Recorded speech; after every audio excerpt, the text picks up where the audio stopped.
What if the Cleveland Browns are walking straight into another quarterback disaster, and nobody wants to admit it yet? Because right now something feels off. There's growing buzz around locker room tension. Reports suggest that not everyone has been thrilled with how certain situations were handled last season. Now we're hearing whispers that roster changes could be coming, not small tweaks, but real movement that might reshape things heading into 2026. And somehow, all roads lead back to the quarterback room. On one side, you have Shedeur, the young talent many fans believe should be developed as the future. On the other, there's renewed talk of Deshaun Watson being medically cleared and possibly returning to compete for the starting role. Add in rumors of outside quarterbacks being considered, and suddenly it feels like Cleveland is spinning the wheel again. But here where it gets interesting. There's also chatter linking former Browns tight end David Njoku to potential moves elsewhere, possibly even tied to familiar coaching relationships. Nothing confirmed, but enough smoke to get people asking questions. If players start shifting because of coaching tension, that's not just an off-season adjustment, that's a culture signal. And fans are noticing. Because this franchise has lived through quarterback instability before, draft hype, veteran experiments, development plans that never fully materialized, the fear isn't just about who starts week 1. It's about direction. Are the Browns building around their future or trying to patch the present? That question might define everything that happens next. Now here, where things start to get uncomfortable. There's been growing chatter coming out of Atlanta suggesting that not everyone inside the building is aligned with the direction of the coaching staff. Nothing officially confirmed, but multiple reports and online discussions hint that certain players haven't been fully buying in. And when that kind of energy starts leaking into the public space, it usually means something deeper is brewing behind closed doors. Some insiders have suggested that frustration isn't necessarily about one play call or one bad game. It's about communication, culture, fit. When a new coaching presence arrives, players either lock in or they quietly start looking toward the exit. And that's the part that raises eyebrows. If even a handful of veterans are considering testing free agency earlier than expected, that signals more than routine offseason turnover. It hints at a possible reset. Especially with 2026 already being mentioned as a pivotal roster year, the timing feels significant. Then you look at the tight end situation. There's speculation that if key players move on, Atlanta could be forced into reshaping entire position groups. When one domino falls, others usually follow. And if the locker room vibe isn't strong, roster stability becomes fragile. Of course, it's important to separate confirmed facts from online buzz. No public statement has declared a locker room divide, but the smoke is thick enough that fans are connecting dots. And here's what makes this interesting. When coaching relationships become strained, players often gravitate toward familiarity, former connections, systems they understand, staff they trust. That's how unexpected reunions happen in the NFL. So if Atlanta truly is heading toward roster turbulence, it won't just be about replacing talent. It'll be about repairing trust. And once trust becomes part of the conversation, that's when off-season storylines shift from routine adjustments to potential instability. But this situation might not stop in Atlanta. Because one former Browns player could end up right in the middle of it. Just when you think this story is only about quarterbacks, another name quietly enters the picture. David Njoku. His recent social media message announcing he won't be returning to Cleveland caught a lot of fans off guard. There wasn't a long public negotiation, no dramatic press conference, just a sudden shift. And in the NFL, when something feels sudden, people start asking what really happened behind the scenes. Some believe it's purely financial. Maybe Cleveland didn't want to meet his number. That happens every offseason. But others are wondering if there's more to it, especially considering coaching relationships. Njoku previously worked under Kevin Stefanski in Cleveland. That familiarity matters. In a league where trust and scheme comfort can extend careers, reconnecting with a coach who understands your strengths isn't random. If Atlanta is facing potential tight end turnover, especially with Kyle Pitts' future occasionally popping up in trade rumors, then the timing becomes interesting. Now, let's be clear, nothing official says Njoku is Atlanta-bound. There are no confirmed deals. But when you line up the pieces, Falcons possibly reshuffling their roster, familiarity with the coaching staff, and Njoku suddenly available, it creates a storyline that fans can't ignore. And here, why this matters beyond just one player. If Atlanta were to bring in someone like Njoku, that signals intentional restructuring, not patchwork, not panic, a deliberate attempt to stabilize an offense that may be preparing for quarterback changes of its own. Because every move at tight end affects the quarterback room, a reliable target can protect a young passer. It can also elevate a veteran trying to reclaim form. So if this angle develops, it won't just be about filling a position. It could quietly shape the offensive identity. And that's where this connects back to the bigger tension around coaching decisions, roster turnover, and long-term direction. One unexpected signing can reveal more about a team's strategy than a dozen press conferences ever could.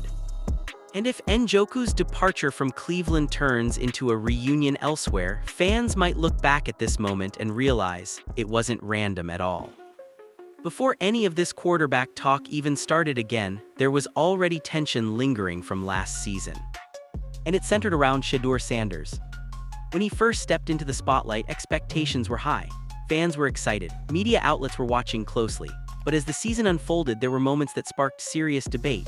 Some viewers felt the offense wasn't built to maximize his strengths. Others questioned certain play-calling decisions. And online, the word sabotage started floating around not as a confirmed fact, but as a growing fan narrative. Let's be clear, no official report has stated that anyone intentionally held Sanders back.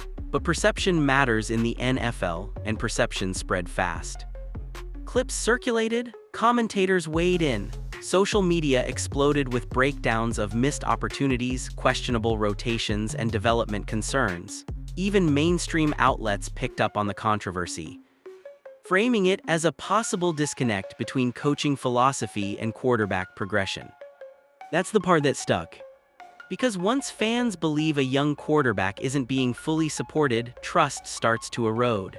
And when trust erodes, every decision afterward gets scrutinized twice as hard. Now fast forward to today. The Browns are once again discussing quarterback competition. They're once again entertaining veteran options. They're once again leaving the door open for uncertainty, and for many supporters it feels like déjà vu. Instead of fully committing to developing Sanders, the organization appears to be hedging. Reports suggest they're exploring every possible avenue: draft prospects, free agents, trade options. That's standard due diligence on paper. But emotionally, it sends a different message. It feels cautious, maybe even skeptical. And for a young quarterback trying to establish rhythm and confidence, that environment can become complicated fast. The shadow of last season hasn't disappeared. It's still hovering over every new rumor, every new report, every new clip of practice footage. Because this isn't just about talent. It's about belief. And if a franchise doesn't clearly show belief in its young quarterback, fans will always wonder what's really happening behind the scenes. But that tension only grows louder when another familiar name re-enters the conversation. Just when it seemed like the Browns were ready to fully pivot toward the future, the past stepped back into the spotlight. Deshaun Watson. Reports began circulating that Watson is medically cleared and preparing to resume full football activity. According to media discussions, he's been working with his personal trainer in South Florida and is set to throw with quarterback coach Quincy Avery. On paper, that's routine offseason preparation, nothing dramatic. But timing is everything. Because the moment those updates hit the timeline, the conversation shifted. Suddenly, it wasn't just about developing Shedeur Sanders anymore. It became about competition, about leaving no stone unturned, about potentially opening the door for Watson to reclaim a starting role. Now, no official announcement has declared him the starter. In fact, insiders have framed it as a possible quarterback battle, but fans are reading between the lines. When a veteran with a massive contract is fully cleared and publicly working out, it sends a message, whether intentional or not. And that message creates tension. There's been buzz online suggesting that media outlets may be easing fans into the idea of Watson returning as a serious option. Again, that's speculation. But perception drives narratives in this league. and perception right now says the Browns are not fully committed to one direction. What makes this more layered is Watson's performance history in Cleveland. Since arriving, consistency has been an issue. Injuries disrupted momentum. On-field production hasn't matched expectations. So when footage circulates and analysts debate whether he looks sharp or looks average, it adds fuel to the uncertainty. This isn't just about health. It's about hierarchy. If Watson is truly in the mix again, what does that mean for Sanders' development? Does competition sharpen growth, or does it stall confidence? Teams preach competition as healthy, but young quarterbacks often thrive most when the organization clearly invests in them. Right now, Cleveland appears to be straddling the line. Preparing for Watson, developing Sanders, possibly scouting another quarterback entirely. That's not clarity. That's insurance. And when a franchise starts stacking insurance policies at quarterback, it usually means they're not completely sold on the direction they're heading. The real question isn't whether Watson can throw again. It's whether Cleveland is ready to choose a future or keep revisiting the past. At some point, you have to ask the uncomfortable question. Are the Browns stuck in a quarterback loop they can't escape? Because right now, it doesn't feel like a stable competition, it feels like a carousel. Every few months, a new name enters the conversation. A new rumor surfaces, a new option gets floated, and instead of clarity, fans get more uncertainty. Shedeur Sanders is supposed to be developing. That's the long-term play. But at the same time, reports suggest Deshaun Watson is fully cleared and preparing to compete. Then there's talk of possibly drafting another quarterback. Some insiders have mentioned prospects like Garrett Nussmeier as potential value picks. Others have thrown around veteran names in trade or free agency discussions. That's not just depth planning. That's hedging. Teams absolutely should evaluate all options. That's smart roster management. But when you publicly appear to explore every direction at once, it can signal hesitation. And hesitation at quarterback is dangerous. It sends a message to the locker room that leadership isn't fully defined. And quarterbacks thrive on defined roles. If Sanders is the future, then the franchise needs to show it. Reps matter, confidence matters, messaging matters. If Watson is still viewed as a viable starter, then that needs to be clearly communicated too. Right now, the messaging feels split. And players notice that. Wide receivers notice who's taking first-team snaps. Offensive linemen notice who the coaches are investing in. Veterans notice which direction ownership leans. When uncertainty lingers, it affects more than just headlines, it affects preparation. What makes this even more complicated is Cleveland's history. This franchise has cycled through quarterbacks for years. Draft picks, veterans, short-term experiments, long-term hopes. The instability isn't new. That's why fans are restless.